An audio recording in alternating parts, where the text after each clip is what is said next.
સૌથી પહેલા વાત કરીશું આગામી 5 દિવસ ભારે ચોમાસું ગયું, દિવાળી પણ ગઈ, છતાં હજુ સુધી વરસાદ ભારતનો અને ગુજરાતનો પીછો છોડતો નથી।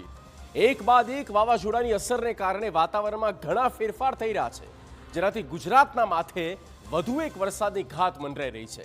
આ આગાહીએ અનેક લોકોને ચોંકાવી દીધા છે। જુઓ હવામાન વિભાગથી લઈને આગાહીકારનું અનુમાન।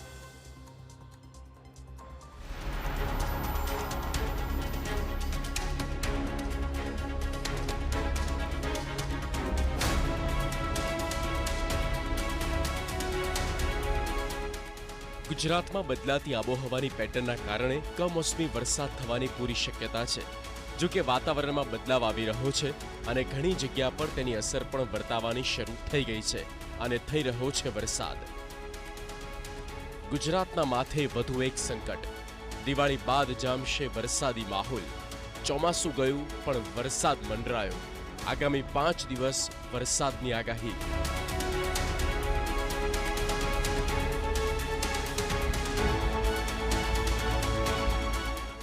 અરબ સાગરમાં સર્જાયેલા ડિપ્રેશનને કારણે રાજ્યમાં ફરી એકવાર વરસાદી માહોલ જામ્યો છે। હવામાન વિભાગે સૌરાષ્ટ્ર અને કચ્છ સહિત અનેક વિસ્તારોમાં ભારે વરસાદની આગાહી આપી। અરબ સાગરમાં સર્જાયેલા ડિપ્રેશનને કારણે રાજ્યમાં વરસાદી માહોલ સર્જાયો છે। હવામાન વિભાગે આજથી સૌરાષ્ટ્ર અને કચ્છમાં ઓરેન્જ એલર્ટ જાહેર કરીને ભારે વરસાદની આગાહી આપી છે। રાજ્યના અન્ય ભાગોમાં પણ આજે ઓરેન્જ એલર્ટ સાથે ભારે વરસાદની શક્યતા વ્યક્ત કરવામાં આવી છે।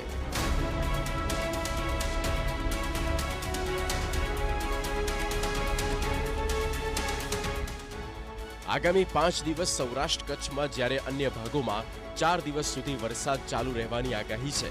દરિયાકાંઠાના વિસ્તારોમાં LC3 સિગ્નલ જાહેર કરવામાં આવ્યું। તાપમાનમાં 2 થી 3 ડિગ્રીનો ઘટાડો થવાની પણ શક્યતા છે। एक ट्रफ है वहाँ से ईस्टर्न वेदर एजेंसी से waste MP across south Gujarat.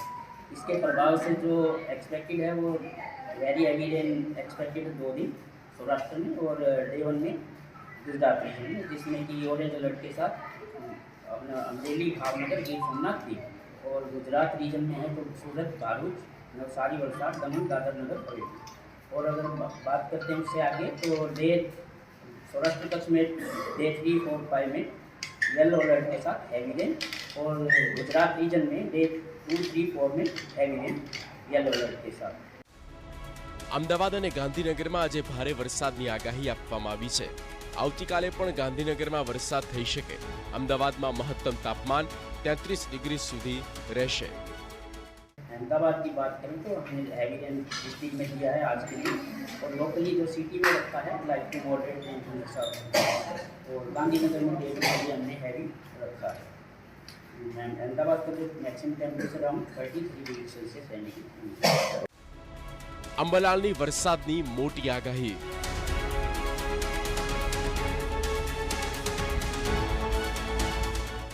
48 કલાક સૌરાષ્ટ્ર માટે રહેશે ભારે।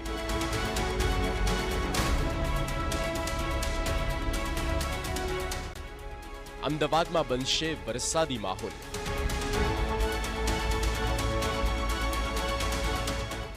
તો આ તરફ આગાહીકાર અંબાલાલ પટેલે પણ આગાહી કરી છે।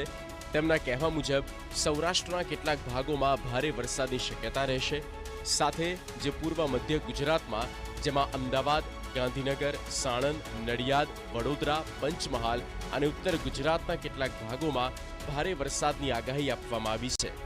અમદાવાદમાં વાતાવરણ બદલાશે અને 48 કલાકમાં વરસાદની પૂરી શક્યતા વ્યક્ત કરવામાં આવી।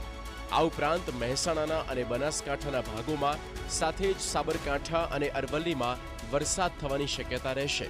આ વરસાદી વાતાવરણ 30 ઓક્ટોબર સુધી રહી શકે છે। આગામી 48 કલાકમાં અમદાવાદ, સાણંદ તેમજ નડિયાદ, વડોદરા, પંચમહાલ અને ઉત્તર ગુજરાતના કેટલાક ભાગમાં ભારે વરસાદ થવાની શક્યતા રહેશે।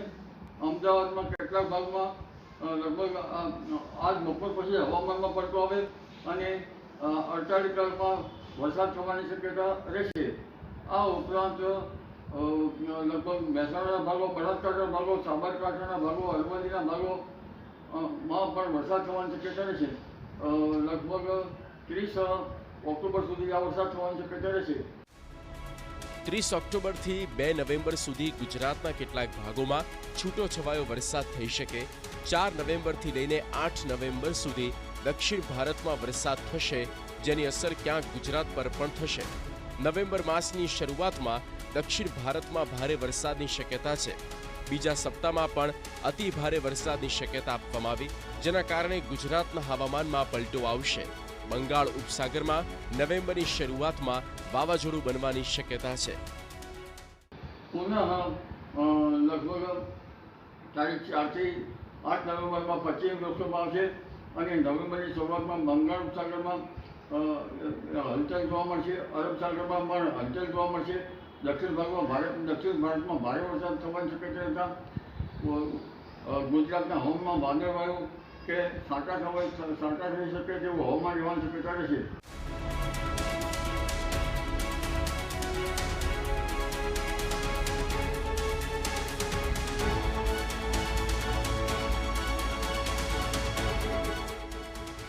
આમ ગુજરાતના માથે વધુ 5 દિવસ વરસાદની આગાહી છે. આ કમોસમી વરસાદ એ કોઈના હિતમાં નથી. ઉપરથી ખેડૂતો માટે આ વરસાદ નુકસાનીનો વરસાદ સાબિત થઈ શકે છે. Bureau report, TV9.